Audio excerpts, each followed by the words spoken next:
Kottayam തിരുവഞ്ചൂരിലെ juvenile ഹോമിൽ നിന്നും ഒരു ഞെട്ടിക്കുന്ന വാർത്തയാണ് ഇന്നിപ്പോൾ പുറത്തേക്ക് വരുന്നത്. ഏകദേശം ഒരാഴ്ച മുമ്പാണ് ഈ ഒരു സംഭവം അരങ്ങേറുന്നത്. ഈ ഒരു ജുവനൈൽ ഹോമിൽ പഠിക്കാനായി എത്തിയ പ്രായപൂർത്തിയാകാത്ത വിദ്യാർത്ഥിയെ പ്രകൃതി വിരുദ്ധ പീഡനത്തിനിരയാക്കി എന്നാണ് പരാതി പറയുന്നത്. ഈ ഒരു കറക്ഷൻ ഹോമിലെ തന്നെ അല്ലെങ്കിൽ ജുവനൈൽ ഹോമിലെ കറക്ഷൻ ഹോമിൽ താമസിക്കുന്ന 4 പേർക്കെതിരെയാണ് പരാതി നൽകിയിരിക്കുന്നത്. പരാതിയുടെ അടിസ്ഥാനത്തിൽ കോട്ടയം അയർക്കുന്നം പോലീസ് ഇപ്പോൾ കേസ് രജിസ്റ്റർ ചെയ്തിട്ടുണ്ട്. എന്തായാലും കുറ്റാരോപിതരായ ഈ 4 പേരെ ഉടൻ തന്നെ ജുവനൈൽ ജസ്റ്റിസ് ബോർഡിന് മുമ്പിൽ ഹാജരാക്കുമെന്നാണ് ലഭിക്കുന്ന വിവരം. ഒരാഴ്ച മുമ്പാണ് കോട്ടയം തിരുവഞ്ചൂരിലെ ജുവനൈൽ ഹോമിൽ പ്രകൃതി വിരുദ്ധ പീഡനം അരങ്ങേറിയത്.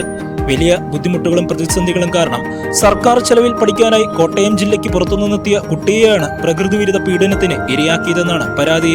കുട്ടി ജുവനൈൽ ഹോം അധികൃതരോടെ വിവരം പറയുകയും ഇവർ Ayarkunnam police station house officer inspector Anoop ജോസിനെ വിവരമറിയിക്കുകയുമായിരുന്നു. തുടർന്ന് പോലീസ് കുട്ടിയുടെ മൊഴിയെടുത്ത് പ്രാഥമിക വിവര റിപ്പോർട്ട് തയ്യാറാക്കി. ലഹരിമരുന്ന് വിൽപ്പനയും ഉപയോഗവും പോക്സോയും അടക്കമുള്ള കേസുകളിൽ പെട്ടതിനെ തുടർന്ന് ജുവനൈൽ ഹോമിലെ കറക്ഷൻ ഹോമിൽ കഴിയുന്ന 4 കുട്ടികൾക്കെതിരെയാണ് പീഡനത്തിനിരയായ കുട്ടി മൊഴി നൽകിയിരിക്കുന്നത്. ഇതേ തുടർന്ന് ഇവരെ കൂട്ടിക്കൊണ്ടുവന്ന പോലീസ് ഇവരിൽ നിന്നും വിവരങ്ങൾ ശേഖരിച്ചു. ഇതിനുശേഷം നടപടികൾ പൂർത്തിയാക്കി ഈ കുട്ടികളെ ജുവനൈൽ ജസ്റ്റിസ് ബോർഡിന് മുമ്പിൽ ഹാജരാക്കും.